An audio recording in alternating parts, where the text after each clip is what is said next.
आयोगाच्या अध्यक्षपदासाठी ज्योती मेटे यांच्या नावाची जोरदार चर्चा सुरू आहे। महिला आयोगाच्या अध्यक्षपदावर ज्योती मेटे यांची वर्णी लागायची दाट शक्यता आहे। राष्ट्रवादी अजित पवार गटात ज्योती मेटे प्रवेश करायचीही शक्यता आहे।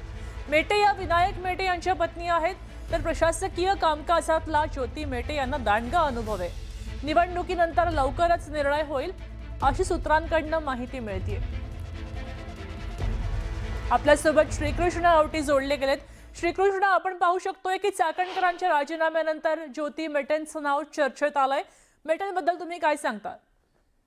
अगदी नक्कीच आपण पाहू शकतो रुपाली चाकणकर यांच्या राजीनाम्यानंतर जे आहे ते महिला आयोग जे आहे ते पद रिक्त आहे। त्यातच आता ज्योती मेटे यांची जी आहे ती वर्णी लागण्याची दाट शक्यता आहे। कारण पाहायला गेलं तर ज्योती मेटे यांना जो आहे तो दांडगा अनुभव आहे आणि त्या या आधीही त्यांनी या संपूर्ण महिला आयोगाच्या पदभार देखील किंवा कामकाज देखील जे आहे ते सांभाळलं होतं आणि त्याचबरोबर प्रशासकीय अनुभव देखील जो आहे तो त्यांना आहे। आणि अगदी काही दिवसापूर्वीच उपमुख्यमंत्री सुनेत्रा पवार यांची भेट देखील जी आहे ती ज्योती मेटे यांनी घेतली होती आणि त्यानंतरच आता चर्चेला एक उधाण आलेलं आहे। आणि लवकरच संपूर्ण जी पोटनिवडणूक आहे त्या पोटनिवडणुकीनंतर ह्या संपूर्ण खलबत किंवा एक हालचाली ज्या आहेत त्यांना वेग येणार आहे। आणि एकंदरीत पाहायला गेलं तर स्वतः राष्ट्रवादी काँग्रेस अजित पवार गट यांच्या पक्षात जे आहे ते स्वतः ज्योती मेटे पक्ष प्रवेश करतील आणि त्यानंतरच ही पुढील महिला आयोगाच्या अध्यक्षपदासाठी वाटचाली देखील होण्याची शक्यता आहे। परंतु सर्वात महत्त्वाचं म्हणजे ज्योती मेटे यांना जो आहे तो प्रशासकीय अनुभव पाहता